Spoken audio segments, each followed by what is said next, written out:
It's going down, and you're invited for what they selling. We ain't buying. There is no running, there is no hiding. There's only fighting or dying.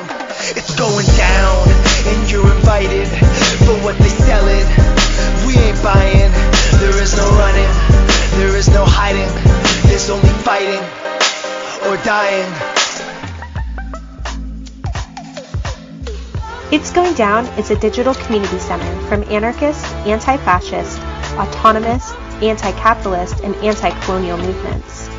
Our mission is to provide an autonomous and resilient platform to publicize and promote revolutionary theory and action. Go to itsgoingdown.org for daily updates. Check out our online store for ways to donate, and rate and follow us on iTunes if you like this podcast. Yeah, so my name is Leif, Autzen, he, him pronoun. I'm a trans man from a small town in Ohio. Grew up in that really great small town Christian love, and went on to get an education in music history and historical vocal performance. And then I ended up in organizing around trans rights and adjacent issues, simply being driven out of my own material necessity. Nowadays, I identify myself as a heathen, which is a type of pagan, as an anti-fascist, and as a revolutionary trans pessimist. And all of these different angles of analysis all inform the work and the activism and organizing that I do that has kind of led me up to this point. So let's just go back to the start of this. What happened in March of 2023 at this family-friendly drag show? Yeah, so this fella named Aaron had organized a rock and roll themed drag show that was completely, of course, family-friendly and kid-oriented.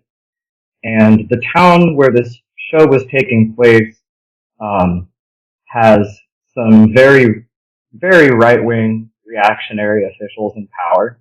And I want to be clear that when I say the town of Wadsworth, I am not punching down on the people in the town. I am talking about the powers that be, the people at the top of the power structures in the halls of city government.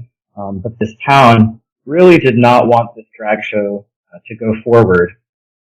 The mayor and several other officials made it clear that the only reason they were allowing the show to go forward was that the show had a permit, and so there wasn't anything they could do to legally stop it.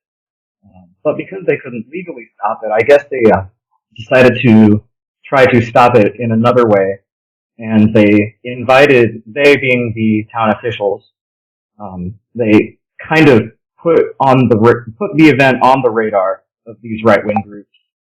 Groups like the Proud Boys, White Lives Matter, a new group that is calling itself Project 171 Anti-Groomer Action. A whole variety of different right-wing groups, Blood Tribe, Patriot Front. All of these guys showed up to try to disrupt and derail this drag show. And when it became clear that this was going to happen, because a lot of these groups were making open threats to the venue that was going to hold the event and to the event organizer himself, when it became clear that this was going to be a problem, the event organizer made basically a public call for aid. The Parasol Patrol got involved. They're an organization that goes out and kind of uses themselves and rainbow umbrellas to make a physical barrier between fascists and kids at events like this. So they came out to get involved, and they were asking for volunteers from the community to come and kind of reinforce their numbers. And I was just one of a whole group of people from Central Ohio who went up to be a part of that. On the actual day of, the hecklers and disruptors outnumbered the actual event attendees. I think it was about 2-1. I've talked to other people who were there who think it might have been more like 3-1 or 4-1. But it was a really chaotic scene. The right-wing extremists of all stripes were crowding in around the event, and the police were just kind of letting them crowd in and harass and heckle whoever they wanted to harass and heckle. And it was just kind of left to the volunteers to try to get people in and out safely. So the statement, the local government or local leaders, quote unquote, putting this on the radar of far-right neo-Nazi and fascist groups. For those that don't know, I mean, this was, in the news a lot, it made headlines. This was sort of the coming out of this group Blood Tribe, which is made up of, extreme hardcore neo-Nazis. I mean, they literally fly swastika flags. They were recently in the news because they had this guy Boneface at a rally who apparently is now out of the organization because he literally photoshopped himself as having been a part of neo-Nazi militias in the Ukraine, the Azov battalion. Apparently that was not true. But he does have an extensive record of trafficking methamphetamine and stuff, just disgusting individuals screaming all sorts of stuff. We'll get into that, but explain more just to how sort of, the local people in power sort of grease the wheels for these folks to come out. So one of the reasons that these organizations exist is to find events to go heckle. So for these officials and other reactionary forces to get them to come out and mess with an event, all they really have to do is let them know that the event is going on. And a lot of these groups organize themselves and their followers through Telegram chats. They have these different Telegram chats that you can join with, different levels of security or vetting, depending on how long you've shown interest and how well they know you. But pretty much anybody can just jump into one of these Proud Boy Telegram chats or Project 171 Telegram chats, just by searching them up on the Telegram app itself. And just about anybody can, in that way, receive constant updates from these organizations about where they're going to be and what events they wish to disrupt. So, in a way, the machine to mobilize these people already existed through these right-wing networks themselves. And a lot of these local officials are kind of tuned into these networks anyway. So from what I have seen from screenshots that have been taken of some of these right-wing Telegram chats, a couple of officials in the town of Wadsworth are really close with these organizations. So talk about what all went down that day. This was a big news story when it happened. Although I would say I feel like the news media has really just sort of made people desensitized in a lot of way to this stuff. It almost just seems now when they cover, I would argue there's been a real shift in coverage, like under Trump, sort of kind of like liberal leaning sort of centrist media was like, oh, this is all because Trump is in office. And if Biden was here, this would never happen. And then now when it happens all the time, it's just sort of like, let's just try to like sell ad space based on like shocking footage of like Nazis like waving flags or something, or, talk about how the police kept people safe or something like that. Right.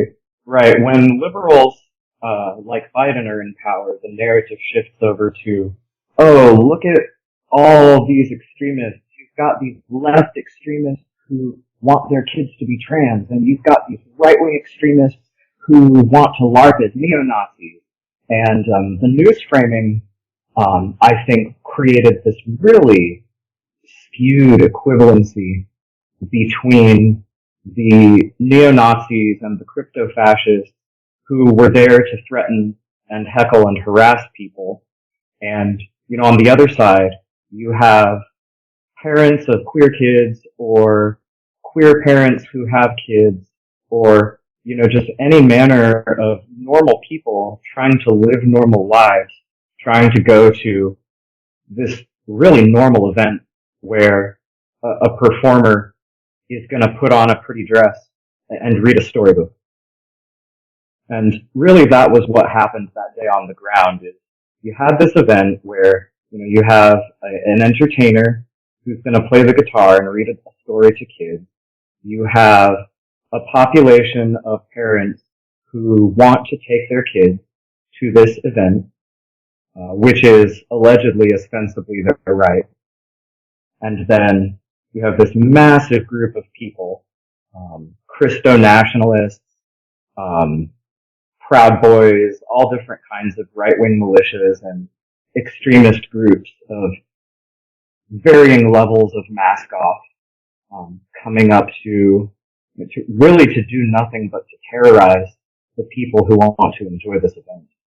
And what they did was they really made it impossible for the event to go on as planned without any of the attendees being traumatized.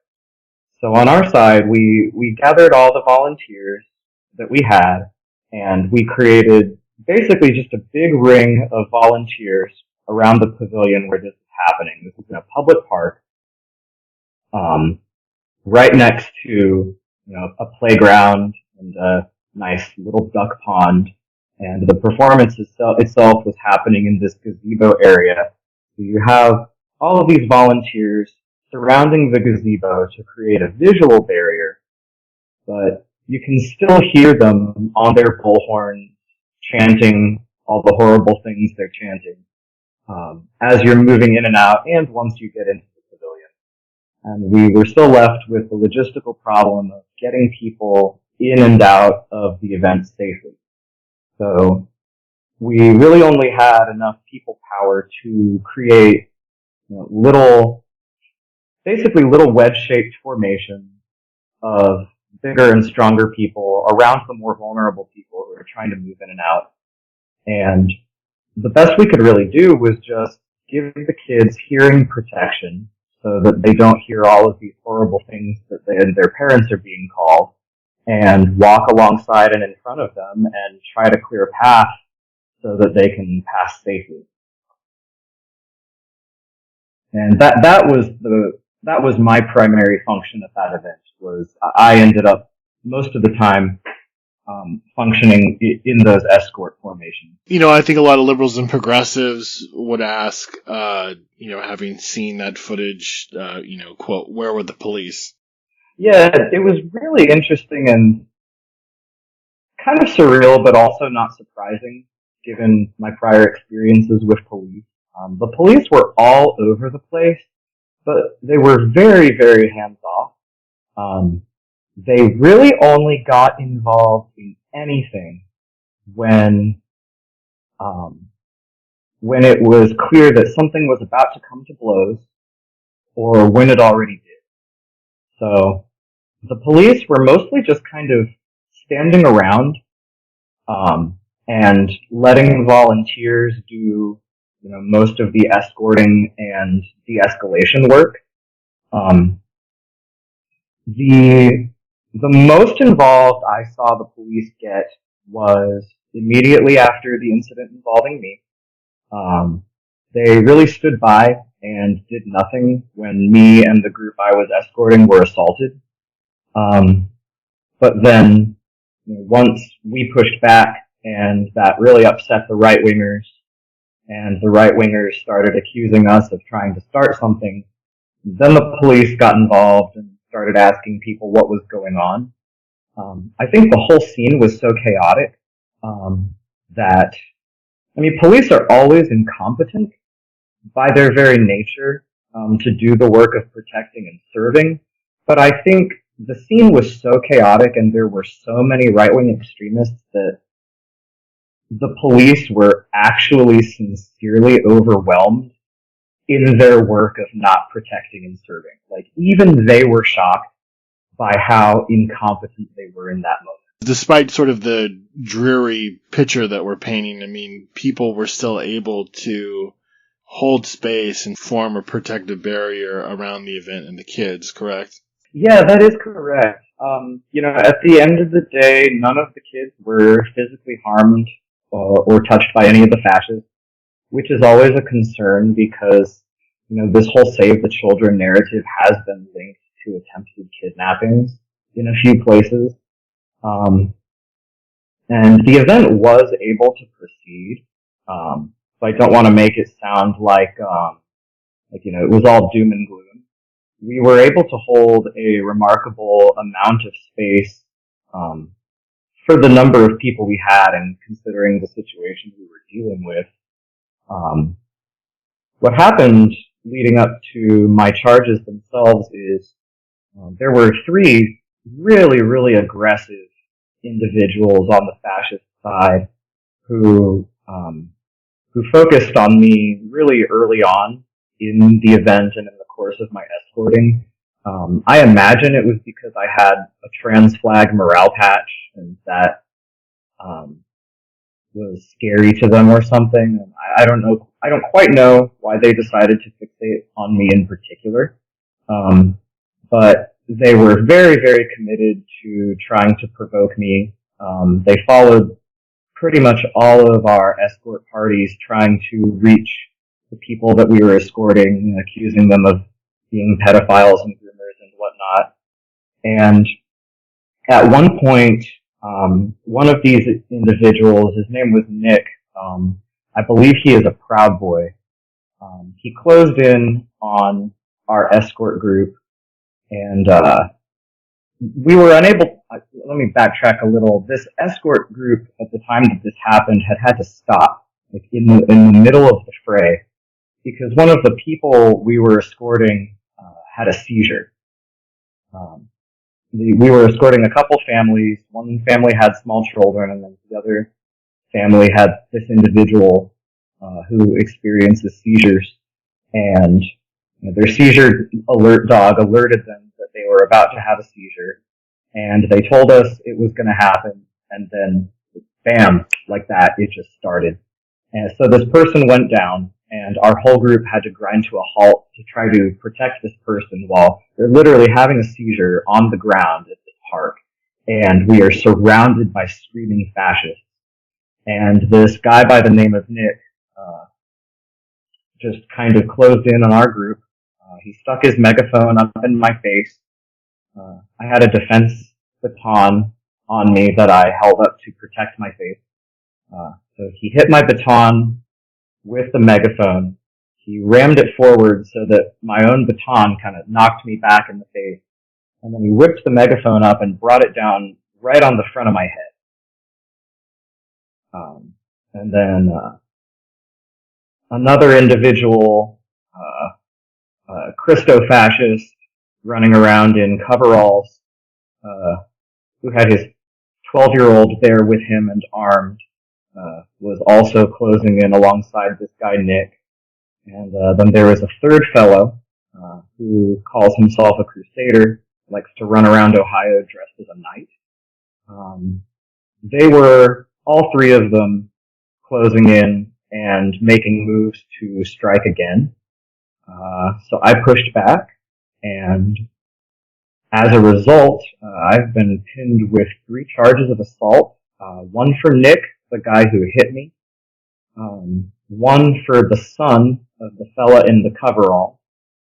And one for the crazy crusader. In your statement on Macedon, they bring up the question. It says, do trans people have the same self-defense rights as everybody else? I mean, we're seeing this again across the country of people standing up to this stuff and then getting lots and lots of charges for doing that.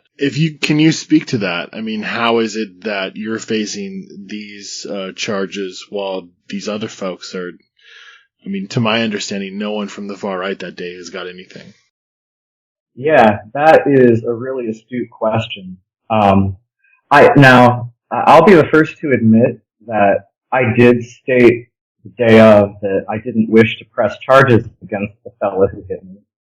That's because I'm an abolitionist, because I firmly believe that pretty much any time the injustice system gets involved, it's going to make things worse, not better. But yeah, under the letter of the law, the guys who hit me should be the ones getting charged. This is really interesting, in particular in the state of Ohio, because Ohio is a stand your ground state. Not just castle doctrine pertaining to your home or your vehicle, but total stand your ground, which means that if a person reasonably fears for their safety, or for their life, If a person reasonably fears for human life, they have a right to act in self-defense up to and including the use of lethal force. Now, in my case, I feared for the lives of myself, a person with a disability, the lives of a family with small children. And I employed force that was far, far less than lethal. Like you said, this is not an isolated situation. This has happened in Ohio before. Not too long ago, there was a very young trans man in, I believe it was Butler County, Ohio, who was using the men's room and was threatened out of the men's room at the grocery store by a man who thought he seemed too femme for the men's room. So he did what these big scary dudes told him to do, and he went into the women's room and tried to use that one. And then the women in the women's room thought he was too masked for the ladies' room, so they called their husbands to come wait for him outside the restroom. And when he was finished, these grown men beat up this teenage trans man outside the grocery store restroom.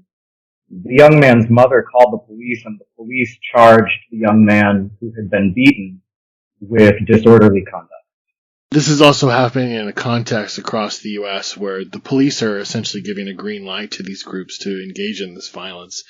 And then when people, stand up for themselves and protect other people too while doing so, then they're the ones that are criminalized. Because you're facing these charges from the state, right? You're not being charged by another person. Right. Yeah, technically these charges are from the state of Ohio.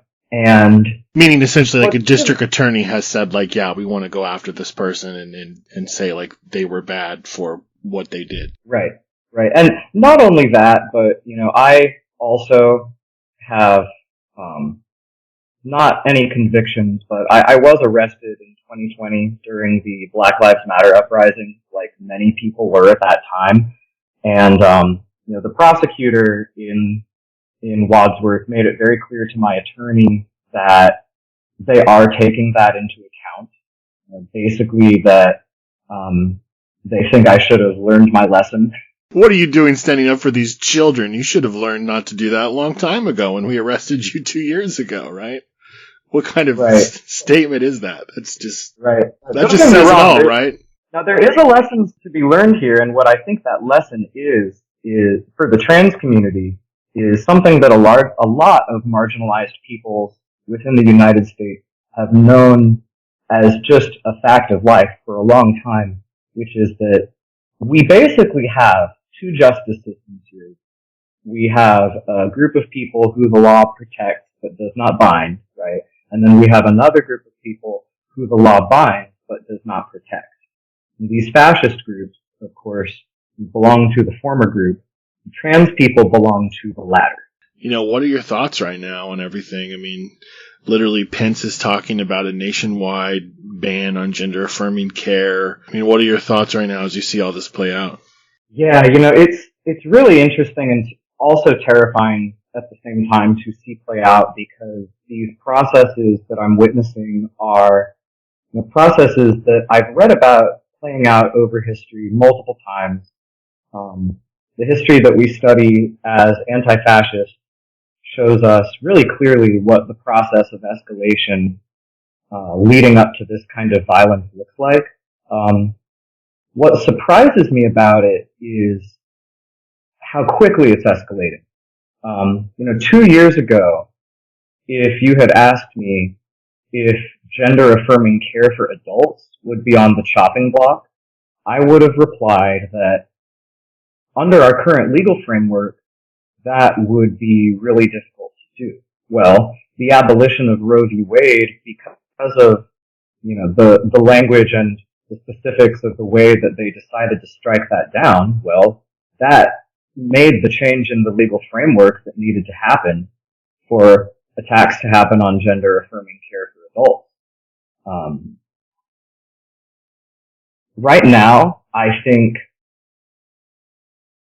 the conservatives have pretty clearly told us what their intentions are with this program that they laid out called Project 2025, they have made it very clear that they openly and shamelessly intend to create some kind of theocratic fascist regime in the United States. They have been very clear about the fact that they wish to eradicate trans people from public life. I think the thing that makes that so scary and urgent for the trans community is that we have people, even among the left, people who ostensibly identify as leftists, all over the left ideological spectrum, who don't seem to think that that is urgent or pressing or real. Like I've met and known leftists, even anti-fascists, who don't believe that there is an escalating anti-trans, anti-queer genocide in our country and in the world at large. And I think if the trans community is not able to act quickly and effectively against that, it is going to be incredibly easy for us to be eradicated from public life as the conservatives wish to see. And for anybody listening who thinks that that's a hot take, I just want to point out that there are approximately, give or take, 1.6 million trans people in the United States. That is less than 1% of the population. We have had 1.1 million people in the United States die of COVID-19. We have a massive segment of the population here who denies that in one way or another, either by denying that the deaths have actually occurred or by denying that those deaths were COVID related. There's all kinds of COVID denial happening right before our eyes, even as it's happening. If we assume that trans people being eradicated from public life is going to look like a lot of different things, it's going to look like detransition. It's going to look like people who never identify themselves as trans because they feel like they'll never be able to safely. It doesn't necessarily need to escalate to the point of killing and physical extermination for every individual in order for anti-trans genocide to take place right under our noses.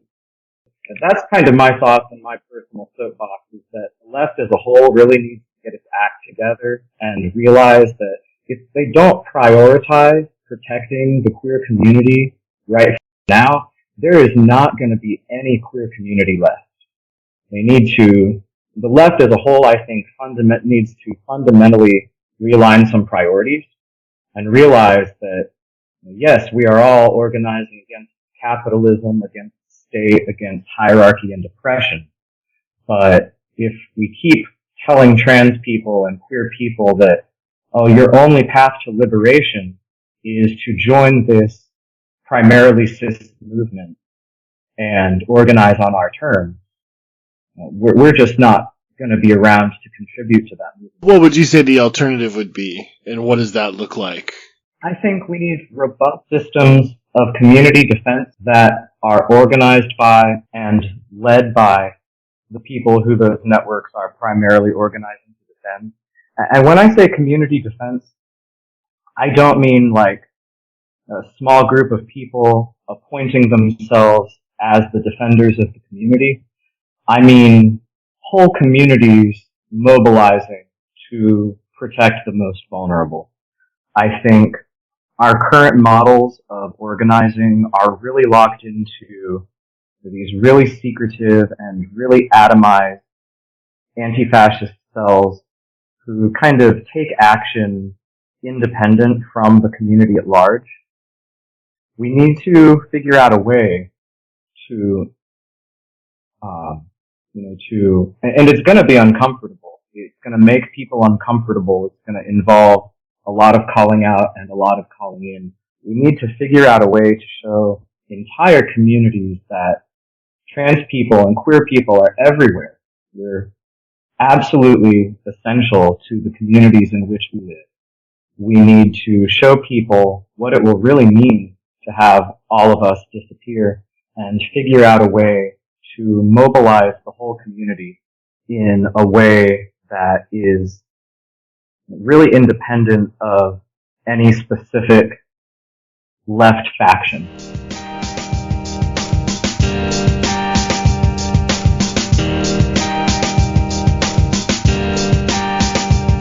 If you see the place rocking and don't bother knocking, just open up, come on in.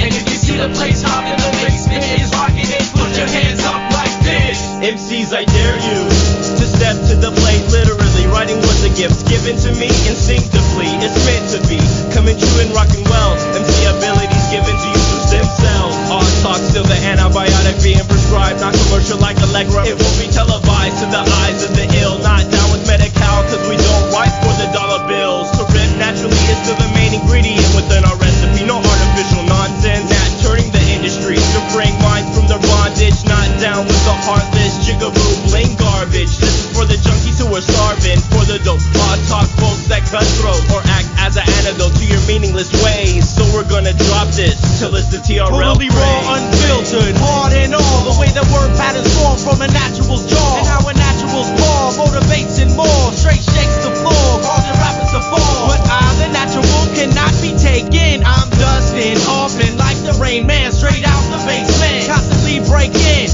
expectations from the strike of the pen to the response of the crowd. Screaming the chant of the name, BASTMENT. Running tracks in waves is what a natural craves is, so perfected by hand and not factory made. If you see the place rocking and don't bother knocking, just open up, come on in. And if you see the place hopping, the basement is rocking it, put your hands up like this.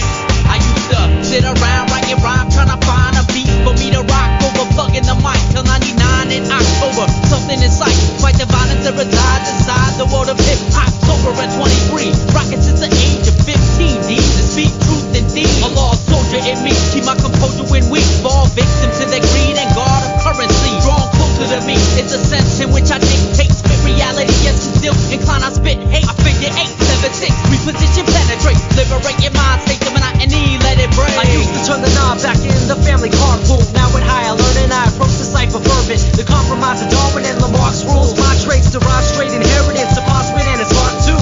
Acquired characteristics, I hit with the big sticks to sit with when KRS kicks it. Think it's the instinct, others call it gifted. Secret to our shine, simply that the content is deep.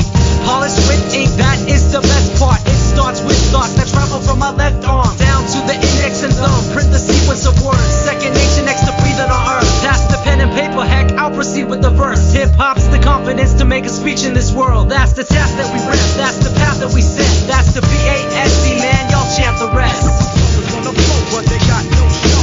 My power is my skill, and my skill is just natural. Just wanna flow, but they got no show. My power is my skill, and my skill is just natural. Just wanna flow, but they got no show. My power is my skill, and my skill is just natural. Just wanna flow, but my power is my skill, and my skill is just natural. It's that natural mystic enlisting the gifted. Rocking if your head's not bobbing, then you missed it.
I'm curious what you think about now looking at the events around Pride and the wave of protests that happened around drag events over the summer, because I feel like what happened where you were at sort of was an alarm bell for a lot of folks. Like, everybody was saying, like, well, look what happened there. And it did seem like a lot of folks went out during Pride and, like, did security, did work with people. Like, there were large mobilizations around the country against far right protests, and obviously some did happen. But it seemed like some really good organizing did too. I'm curious, is there anything that you can point to that maybe speaks to, like, sort of what you want to see? Yeah, absolutely. I mean, I think it, kind of speaking to what you mentioned, it is really easy to look at what's happening to me and what is happening to other drag defenders who are being pinned with these charges, and to say, oh, this is not the way to organize. This is this black bloc and this whatever other respectability politics they want to play. They want to look at me getting in trouble and say, see, if you resist in any meaningful way, they're just going to bring the hammer down on you. So don't try to resist at all. I think the correct lesson to draw here is that if enough of us mobilize, if the masses truly mobilize, then these situations like the one that I'm in right now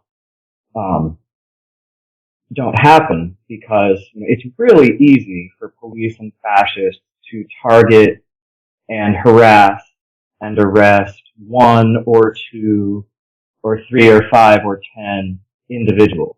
If you have a community showing up to say fascist off, and there are a few people who are really well equipped, who are really obviously like the leaders, the community defenders, then yeah, that's going to happen. But I think of really, really large mass mobilizations, like ones that I saw happening in Texas, for example. When the masses mobilize, the community defense is successful. And I think that is what we need to see, is we need to see people willing to show up, not just in dozens, but really in hundreds of thousands. And again, sort of one of the positive things that came out of what happened in Ohio with your situation is that a lot of liberals and progressives have sort of kind of moved in their understanding. And it seems like, and maybe I'm wrong, and I'd love to hear your perspective, but it seems like people, especially more liberal and progressive types, sort of kind of like the average person that would, like, show up to a Pride event, or, kind of want to, like, oh, like, yeah, I want to go to that drag brunch event, they seem more open to community defense, whatever that means to them. I mean, we're hearing lots of reports of people making those connections, and people sort of being like, okay, maybe these kids in black aren't so bad, or, like, they're onto something here. But I don't know. Oh, yeah. Am I wrong, or is that changing for people? You're not wrong. I've definitely seen it changing. And, I don't want to make it out like everyone is coming around, because I think there is still a huge contingent of liberals and progressives who are playing those respectability politics. But I think I have seen that transform for a lot of people, and where and when I have seen that transform is in the moment when these people experience the urgency. I didn't used to have any takes on community defense. I didn't used to care about gun rights and self-defense rights. It wasn't until I came out and started living as my most authentic self, and started living in a way that was putting a target on my back, that became real and urgent for me. What I see happening is, for example, in Wadsworth, had a lot of people who showed up there with their kids, who stopped as they were kind of coming over this little hill, kind of gentle slope down from the parking lot area to the park. they're coming over this little slope and seeing for the first time this massive crowd of fascists literally screaming, "Insert slur here, get the rope." And these people are pointing at you and at your children. When you feel that target on your back for the first time, that's when that shift in consciousness happens. And I had this happen over and over at Wadsworth, where I would go meet somebody at their car, and they'd see me in my black bloc, with, all of the different gear and equipment that I have, and they kind of give me the side eye and say, I'm not sure we need an escort. Thank you. I think we can handle ourselves. And I'd go, okay, and kind of stand back and watch. And over, they would round the corner and approach and see what was going on, and they would come back and they would say, you know what, I think I do want that escort, actually. I had a couple of people, one kind of towards the beginning and one towards the end, say to me and kind of gesture towards the pistol that I had in my holster, wow, I didn't think I believed in guns, but I'm looking at all these Proud Boys and these Nazis and all of the guns that they have, and I'm really glad you're here today, man. But the people I see who make that shift in consciousness are the people who have to live it. And it's both really vindicating and really saddening to see people have that realization. It's vindicating because, you're seeing them achieve a level of political consciousness that is going to be better for them and for you and for your whole community in the long run. It's saddening because you're seeing somebody experience for the first time what it really truly means to feel unsafe in their own home and their own shoes. That sucks. There's definitely been a shift among young people about the way that people talk and understand and express gender.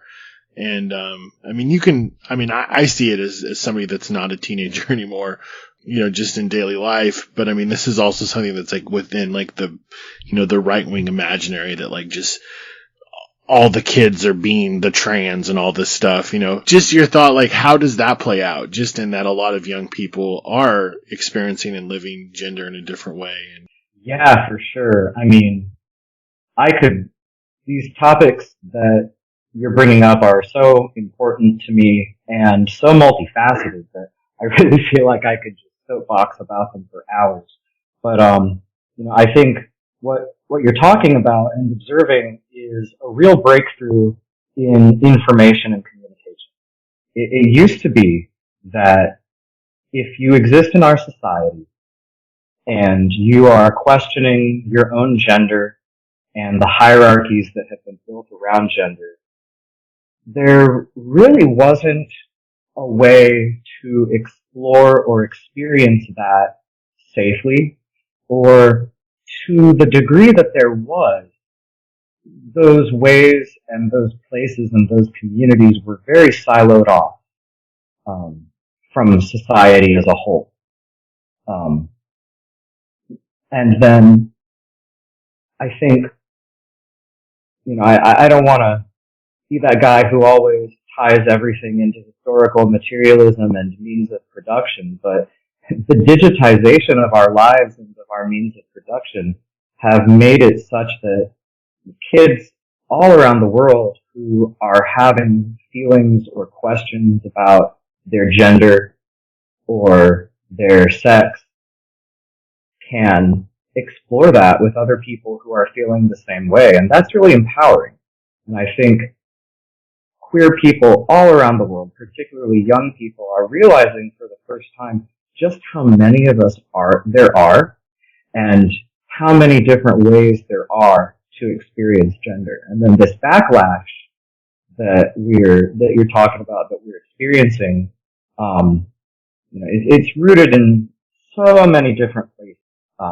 This reactionary push that we're seeing is very, very much in line with the reaction against sexual and gender diversity that we saw under the OG iterations of fascism. If it's okay, if you'll indulge me, I would really like to quote this article called the eradication of Talmudic abstractions, anti-Semitism, transmisogyny, and the National Socialist Project.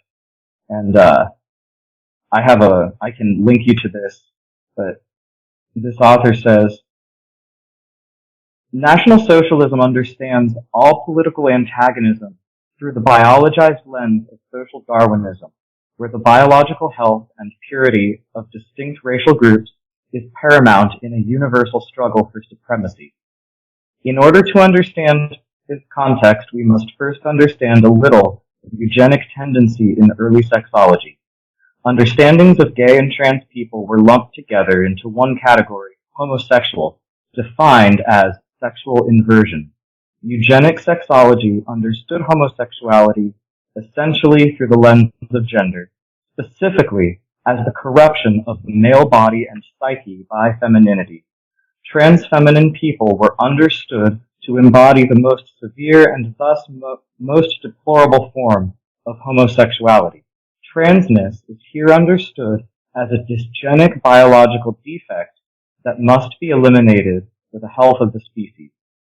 It is perhaps important to note here the presence of a small thread of masculine, same-sex desiring Nazis, including Ernst Röhm and other members of the SA. These men understood their Nazism as commensurate with their same-sex desire, and further, that it did not constitute homosexuality, as it was a manly eros and not a feminization. And I subjected you to that whole quote because I think it's really important to tie this into what is happening in this anti-trans pushback, which seems to be really rooted and fixated on the corruption of masculinity. There was a tweet from this really boring comedian, Adam Carolla, back in 2020 that kind of went viral, where he said, "More American males now wear bracelets than eat stew." So, like the Nazis, these right-wingers are fixating on arbitrary aesthetic and cultural signifiers, where, here we have our two genders, bracelet and stew, and the bracelets are infiltrating the stew, and it's literally destroying the West, right? We saw this recently with Matt Walsh, where Matt Walsh went on this absolute tirade about his fear that a trans man is going to try to talk to him in the bathroom. And he elaborated in great depth about this and explained how, in his mind, in his crypto-fascist mind, the whole point of the transgender project, or of gender ideology, as he would call it, is to erode and destroy masculinity. He says the trans woman does I'm not going to use the terms that he uses for us, but he uses a much less respectful term than trans woman and trans man. But he says basically trans women are destroying masculinity by refusing to take on the social responsibility of being a male, and then trans men are eroding masculinity by lowering the bar for masculinity. And he went on to describe how you're going to be able to tell if one of these people is a trans man because he's going to break the dude code, and he's going to walk right up to you, use the urinal right next to you, no matter how many other urinals are open, and he's going to start talking to you about what his day's been like and about what hairstyling product you're going to use, because these trans men, they don't really want to be real men. What they want to do is ruin the masculinity of all the other men around. I'm not even exaggerating. This is the thesis of his argument. And whether he realizes it or not, it's exactly the same as this Nazi thesis that is being described by Joni Eliza Cohen in this article, Transmisogyny in the National Socialist Project. Yeah, it's just a weird, fashy fantasy world, and it has nothing to do with anyone's lived reality. Talk to everyday people.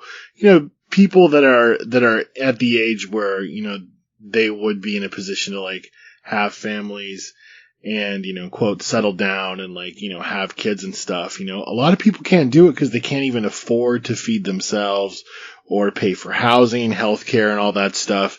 I mean, this is just it's the same thing as with this weird, like, you know, grifters online that want to like LARP as like trad wives and stuff like that. You know, they're taking all these problems that are literally, you know, at the center of neoliberalism and saying like, oh, it's feminism that's why we can't stay home and like, you know, have a family anymore. Just these like, you know, asinine idiot positions that have nothing to do with like the world that we live in. And like people are being ground down and worked to death, and we're being extorted at every single angle within the economy.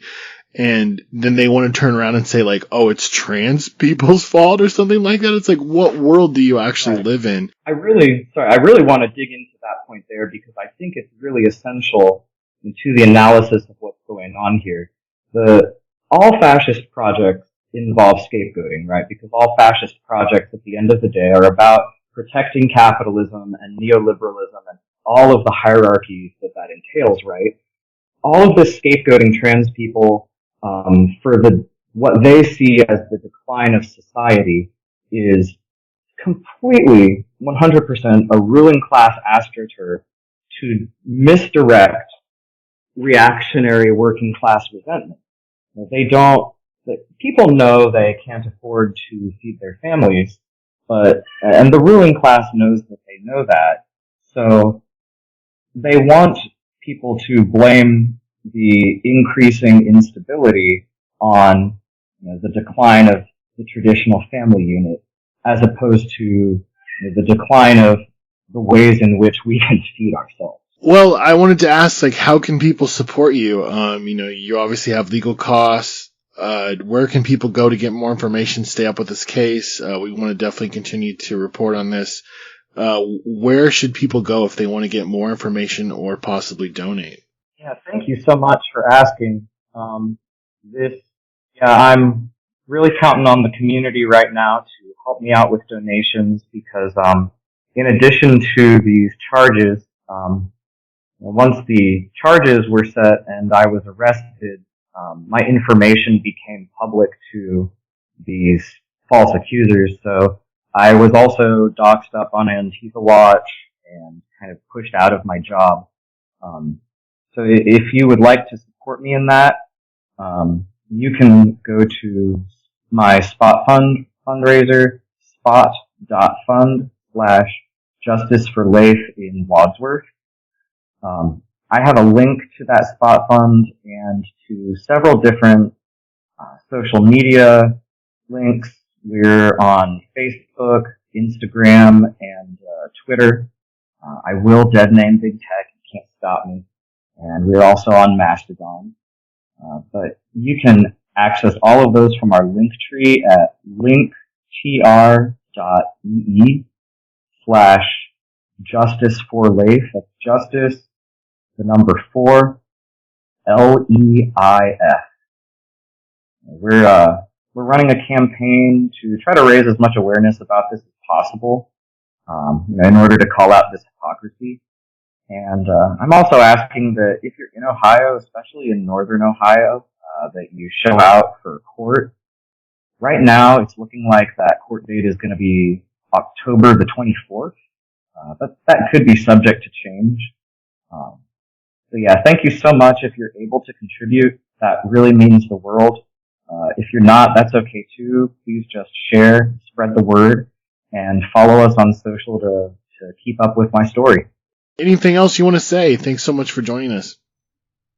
Yeah, my pleasure. Thank you for having me. The last thing I will say is that the really obscure, seemingly irrelevant undergraduate thesis project that I did was about how the Black Death in 14th century Europe changed religious and secular music throughout Europe.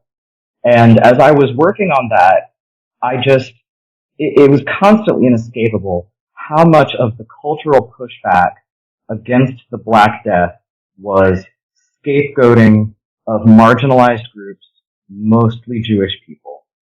And as our society has responded to COVID, the way our society has scapegoated trans people and Jewish people and Muslims and Black people and just all of the scapegoating that is going on of all these different vulnerable people is mirroring all of the same patterns it did in the 14th century. All of this QAnon is blood libel for people with Twitter. That's all it is. And the only way that we are going to be able to resist it, as a left community as a whole, but also as queer people, is to rise above all of that. This has been the It's Going Down podcast. Check itsgoingdown.org for daily updates, columns, action reports, and news. Go to itsgoingdown.org/shop to support us, and follow us on all social media platforms. IGD, your daily resource for insurgent proletarian life.